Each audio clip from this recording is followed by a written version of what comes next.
world, and welcome to my channel, where I share my writing journey, talk about books, and even, on occasion, shake things up. Today I'm going to talk about a piece of art that is near and dear to my heart. Unintentional rhyme. Some of the time. Anybody want a peanut? Yeah! Regardless. That piece is The Princess Bride, and I wish I was talking to you about this movie under happier circumstances, but unfortunately, what brings it to the forefront of my mind today is the fact that the director of this movie, Rob Reiner, and his wife Michelle were brutally murdered in their Los Angeles home a couple of days ago, allegedly by their own son. The facts are still coming in, and I really don't have much to tell you more than that, and I'm sure by the time you're watching this, you'll know more than I do. But I've been meaning to talk about this movie for a very long time, because it is one of my favorite movies of all time. I have it memorized. It is ingrained in my soul. I say that I have it memorized, but I bet you I'll quote it later and mess it up, because that's just how I roll. But I trust you to forgive me. It'll be all right. But I love the movie The Princess Bride. It was a deeply foundational piece of romantic art that shaped how I view storytelling, and I'm going to talk about it. I want to honor Rob's memory and his wife's memory by talking about one of the greatest pieces of film ever produced. And you may think I'm exaggerating, but I'm not, and I will go ahead and get into why I think that. Anon. So, The Princess Bride really differs from a lot of love stories that you see being told nowadays. I've made no bones about my dislike of the, what should I say, rampant pornography consuming the paranormal romance genre. And don't get me wrong, I don't mind a little spice. That's fine. But I really prefer it when love scenes are saved in a way that elevates the story to an emotional height, a climax, if you will, that is far beyond what it could have reached if the sex was left off the page. Call me old-fashioned. I do. So, The Princess Bride differs from this because it has no sex in it whatsoever. There is some kissing. It is a kissing book, as the boy in the beginning would have us know. Is this a kissing book? But it is the quintessential tale of true love and romance overcoming everything. And that, to me, is, that feeling of like, this love is unassailable. It is so deep that even death can't stop it. I love that. That is a theme that I have taken with me and I look to recreate in my own work. I hope to one day write something as amazing as that film, let me tell you. So, this movie is a great example of a framed tale, for my English literature nerds out there, in that it's a story told within a story. Like many classic works, it's a story being read to another character. Like you've read, well, maybe you haven't read, but you've certainly heard of at least the Canterbury Tales by Geoffrey Chaucer, or 1001 Nights by, we're actually not sure, but it's a great film and book. And I would like to note that this is one of those rare instances with movie adaptations, and it might be I'm actually not sure which came first, the book or the movie. But the book by William Goldman I read when I was in 5th grade, and admittedly, it's been so long that I really need to read it again to refresh my memory. But it was one of those rare instances where I actually preferred the movie to the book. One of the things that makes it so good, as I touched on a moment ago, is that theme of eternal love that conquers everything, even doubt. And what's interesting is that this theme is uncovered, as you may, expect, through the journeys that the main characters take. But what is kind of unique about this story is that Princess Buttercup comes to this realization very early on in the film. She doesn't wait until like 2/3 of the way, or maybe the midpoint turn or anything like that. No, she comes to this realization like maybe 1/3 of the way through the movie. Buttercup is in love with Westley. Westley goes across the sea to seek his fortune and he dies. 5 years later, she gets engaged to Prince Humperdinck, and she's destroyed internally. She even says, point blank, "I will never love again." And later on in this movie, like maybe 20 minutes later, a half hour, I'd have to check, but not too much longer, she rediscovers Westley, that he's alive, he's the masked man in black, and he rescues her from being kidnapped, but he doesn't immediately reveal his identity. It's kind of funny that she doesn't recognize him, to be honest. I mean, if my husband disappeared for 5 years and then returned with like a mask covering half his face, I'd have some questions, but I'd definitely recognize him.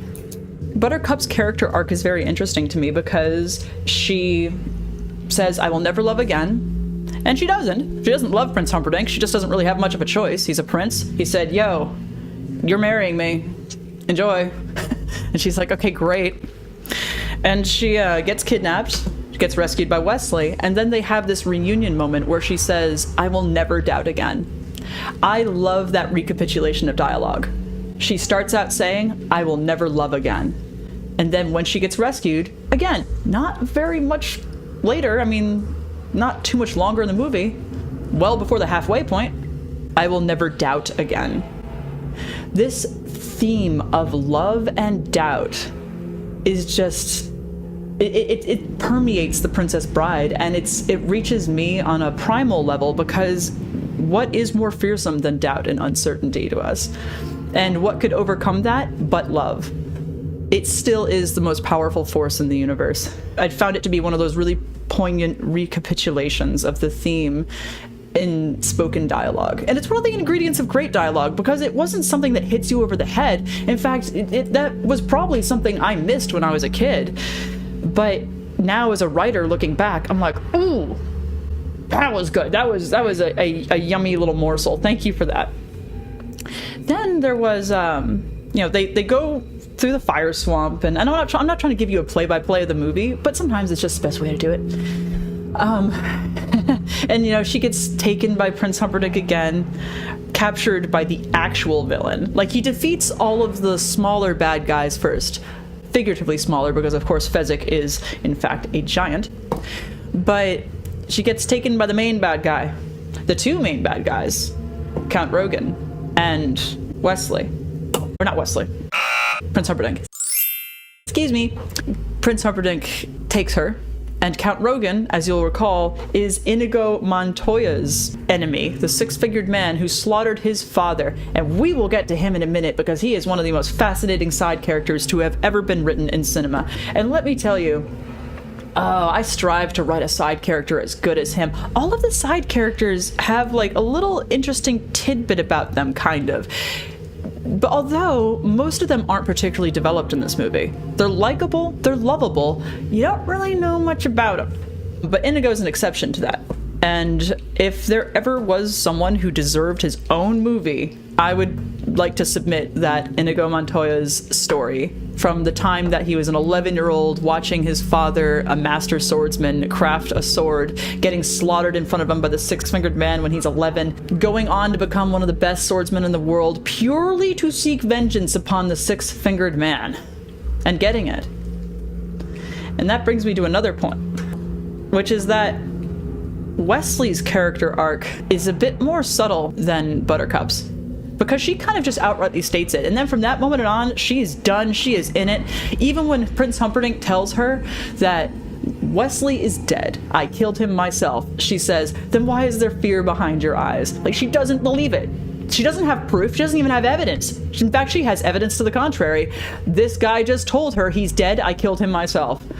And he almost did. But she doesn't believe it. And even if he is dead, that's not going to do anything, because death cannot stop true love. All it can do is delay it for a while. So good. It's more subtle than Princess Buttercup's. In fact, one could argue that I actually don't really see much of a character arc for Westley. I mean, maybe if I went back and rewatched it and I was specifically looking for it. But he's pretty steadfast throughout the whole thing that I can remember. But there is something that I really wanted to mention about it. Because as I was ranting to myself out loud like a crazy person in preparation for this video, I noticed that the theme of revenge is treated very differently between Inigo Montoya and Westley. Westley is given the opportunity to take revenge on the man that plotted murder against his true love and kidnapped her and almost succeeded. He's given the opportunity to take revenge against the man who tortured him to death in a moment of rage. Or almost death. Mostly dead. There's a big difference between mostly dead and all dead. Please open his mouth. Focus. Wesley's given this opportunity. Inigo puts the sword to his neck and says, "Shall I dispatch him for you?" And Westley says, "No, thank you. Whatever happens to us, I want him to live a long life alone with his cowardice." And he lets him live. That is something that Inigo himself did not do, for whatever reason. And I gotta say, this is one of those moments of moral difference that I had rather early on when viewing this movie. Because quite frankly, I would have said, "Oh, hey, thanks." Shuffle him off the moral coil. Because I don't trust this guy, this Prince Humperdinck fellow, who has only demonstrated cruelty. Charm, but cruelty. Throughout this entire movie, I do not expect him to not harm other people. This guy is gonna go back to trying to start an unjust war with Gilder for some reason. It's never really stated why he wants to start this war with a neighboring nation. And again, that's one of those world building details that maybe you could have included it, but even without this world building detail, the movie still worked. Like this, the antagonists were not particularly robustly developed, and yet the movie was still fantastic. But yeah, revenge is treated entirely differently between these two characters. It gives you some food for thought. I will say that as much as I admire Wesley's self-control and temperance in that moment, I think it might have been the more royal choice to just off the guy. It might have caused more problems if he got caught, that's for sure. But, you know, minor discrepancy. Another thing about this movie, and this is where we get spicy, all right? This is where I lose subscribers, where people freak out, because for some reason, it's just impossible to politely discuss politics now. I'm gonna do it, delicately.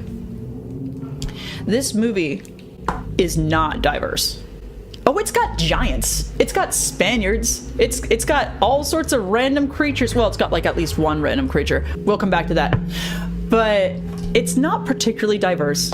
There's like one female character and like maybe 4 bit player extra female characters who kind of dart in for a scene and dart out. We got Carol Kane, who played Miracle Max's wife. We have Boo! Boo! The random villager lady who heckles Buttercup in A Nightmare. We've got the kid's mom in the beginning. Is there someone I'm forgetting? Is there like another woman who pops in briefly? But really, women do not play a big role in this movie, which I'm fine with. Not every movie has to be about us, guys. Not trying to be spicy, not trying to be a pick-me, but can we just cool it with that? Like, get over it. Wah. Racially, I don't think it was diverse at all. I don't recall any other ethnicities involved in this film other than white. I don't even recall any sort of religious representation, if we have to use that silly word. Can you see the scorn in my eyes? Is it evident? What do you know? The movie was still amazing and still spoke to something deeper than immutable characteristics, deeper than race, deeper than gender, deeper than your sexuality, deeper than what flag you're flying on your freaking car or on your house. It spoke to a truth about the human spirit, nigh multiple truths about the human spirit, which is what you need to do if you need to be a good storyteller. Hollywood is so focused on checking diversity boxes. And if they were to remake Princess Bride today, which you better not, it would make Westley like a pansexual gay.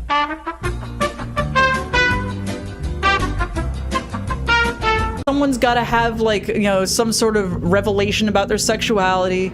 Everyone's got to be a different race. And before you know it, the movie no longer makes sense. It no longer makes thematic sense. It ruins the world building because you have to ask yourself how all these different diverse characters come together in the first place. What kind of place is Florin? What kind of place is Gilder? it completely takes me out of the story, because every time someone has like a ham-fisted moment to explain their sexuality, oh, everyone can ask about each other's pronouns, that'll be good. We need to focus more on making good movies that actually reach people, not checking off boxes on a stupid list to adhere to a political ideology that really does not make the world a better place anyway. Well, I feel better. Do you have any idea how long that's been eating at my soul?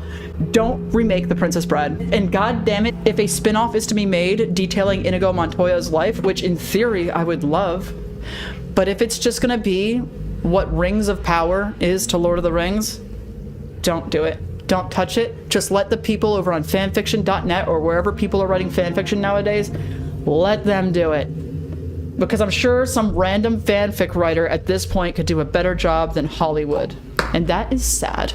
That's why I don't watch movies from the last decade or so anymore, because I'm just not bothering. What about the ROUSs? There is one more thing that eats at me about The Princess Bride a bit, though, and I'm just gonna laugh about it, okay? I'm not trying to critique the movie, but you know what? We're here. The ROUS is in the fire swamp, and Princess Buttercup's handling of a near-death encounter when this said ROUS, rodent of unusual size, jumps upon Westley and rips open his shoulder. I've got questions about this scene, okay? And this scene scared the shit out of me when I was a kid. It was one of those where you pull the blanket over your head and you're just like, okay, let's just have this end now. Like, it's actually scary. And you know what's funny is that there were two actors who played the ROUS, and one was better at scurrying and the other was better at like snarling and looking like a crazy motherfucker. They should have hired me. But and one of the guys was arrested on his way to the set. I guess he had a warrant out for his arrest. I'd have to review the footage to see why exactly he was arrested, but they had to come, I think it was Rob Reiner actually, had to come and bail him out so he could do the filming for the movie, because they needed two people to play the rat. But regardless, Buttercup's handling of this rat, I'm not persuaded. Because if you take a look, she's got like the stick, right? She's got like the stick, but she's not like holding it like an axe.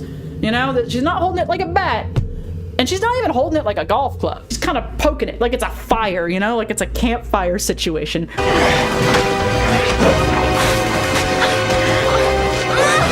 We're not stoking the rat, okay? We're not stoking the rat. Hit it. And you cannot tell me that a farm girl who was a farm girl all of her life until like 10 minutes ago has never had to hit a rat with a stick. Like, what do you think medieval vermin control was like? Do you just call up fucking 1-800-PEST control and have them throw a bunch of crap in your house for $500? No. You got yourself a dog, you got yourself a cat, or you got yourself a stick. Those are your options. Choose accordingly. I just think that she would have been able to wall up that creature a little bit better. I get that it's scary, I get that it's shocking, but this is nothing that you, a medieval peasant woman, has not seen before. I mean, if Rose DeWitt Bukater from Titanic, a first-class Edwardian aristocrat, can pick up a frickin' axe, right, and heave it over her head, whang, and chop Jack down from that frickin' pipe with the handcuffs, remember that scene? Yeah, if she can pull that off, then you, Princess Buttercup, better show me a little bit better form when you're trying to save your true love's life. I wasn't convinced by that. I think she would have done a better job. But at least she wasn't being boss babe. Isn't that nice? There's another thing I love about this movie. Women were allowed to be women. Buttercup's strengths did not come from the fact that she's like, I'm an independent boss babe and I don't need a man, I don't need nobody, I'm so bitter and snarky and grrr. No, she did exhibit moments of helplessness. Her femininity, her strength, came from her indomitable loyalty to this man. She didn't live in his shadow. She wasn't like this useless damsel in distress, but she had some gumption. But it was expressed in a very feminine way, and I enjoyed that. It's about time that we stop demonizing men for being men and women for being women. It's okay to admit that the sexes are not the same, and that we're biologically hardwired for different behaviors. It is a good thing. And no, I'm not saying there aren't exceptions to this rule. But what I'm saying is that we're really doing a number on ourselves, and by proxy storytelling, by denying truths about human nature. Let's stop doing that. We don't have to do this. So, loved that. What else did I love about this movie? It's just, I know that once I turn off this camera, I'm gonna think of a million other things that I love about it, because it's just so good and it's so well written. And here's the thing, it wasn't even meant to be like this huge epic saga. This isn't like a Lord of the Rings extended edition that you're gonna sit down and watch all day and just be blown away by, which is also one of my favorites. And we can have a video about how great Lord of the Rings is as well, because I would also dare say that that is high art. I would put it up there with The Last Supper by Leonardo da Vinci. That is the high regard in which I hold Lord of the Rings. Forgot about you, T. Hello. What else was great? The ending was a great example of an ambiguous ending. John Truby's Anatomy of Story talks about how an ending that isn't exactly certain and kind of leaves your reader with a question mark is actually a great way to hook your audience. And not just for leaving open for sequels, but it leaves them with that lingering question in their mind that they want to keep thinking about. And I remember the narrator saying in the story, the grandfather, Peter Falk, they rode to freedom, and as they reached for each other, and then it cuts, and he has his moment with the grandkid, but it doesn't say what they do after. And I kind of wanted to know, what is your plan now? You escaped the prince, who is still alive and could still come after you for vengeance. You didn't kill him, and he's humiliated by you snatching up his bride and riding off. So that could be a thing. But it doesn't really say where they're going or what they're doing. It just says they rode to freedom. Like, that's the story we were telling, and that's it. That's what you get.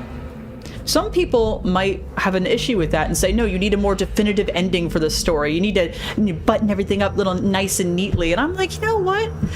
I'm going to go with the Troopster on this one and say that a little bit of ambiguity is not always a bad thing. I think they absolutely have their place. And of course, from the perspective of a paranormal romance writer, his books are available below and you can get for free that way, that way, by scanning that QR code and clicking on the channel that says free books for my reviewers. Just review it on Amazon and Goodreads, please. Anyway, but it's just something to take note of if you're someone who cares about storycraft and you want to create a story that actually moves people rather than checking off a bunch of diversity checklists, denying truths about human nature, and hoping that people will just hand you money when you gave them something that was more about virtue signaling and adhering to an ideological orthodoxy rather than reaching deep into the human heart and pulling something out. What good tea? This is great tea. What is this? Oh, it's peach.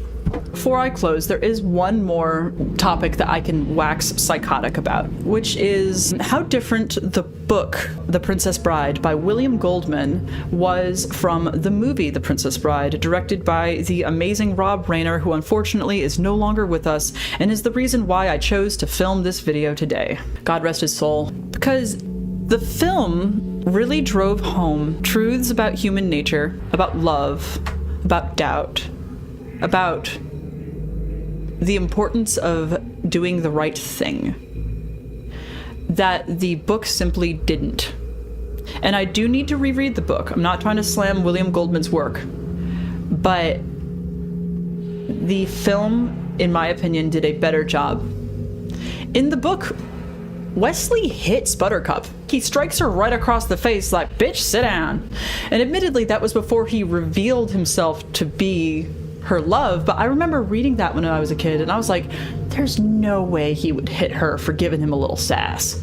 Like, even if he was pretending to be a bad guy, I just can't see him laying his hands on her. Oh, this is true love? Really? That? Didn't do it for me. Sorry. And the ending also left something to be desired. There was a sequel. I think it was called Buttercup's Baby. I haven't looked into that. If anyone's read it or can recommend it or not recommend it, by all means, let me know. To me, the film just did a better job. The book was great and it laid the groundwork if in fact it did come first, but the movie was just, it was just so much better, in my opinion. In short, The Princess Bride was a masterwork of film and storytelling, and modern day cinema has yet to eclipse any of its greatness. Rob Reiner did a fantastic job, and regardless of what you think of his political views, The guy knew his shit when it came to storytelling, and he set a great example for the rest of us storytellers to follow. And the message that he left behind in the form of his art regarding love, doubt, uncertainty, and the power of love to overcome everything, even death, will resonate through the centuries to come. If you enjoyed this video, please feel free to like it, comment, share, subscribe. Don't forget to ring that bell to turn on all notifications. And by the way, I live stream now. If you're watching this and you've noticed this cute little background, that's because I'm clipping it out of my live stream, and you should come hang out because it's a lot more fun there. Trust me. You hear that? That's my own rodent of unusual size. I'm kidding. I love him. I will talk to you soon. Thank you so much.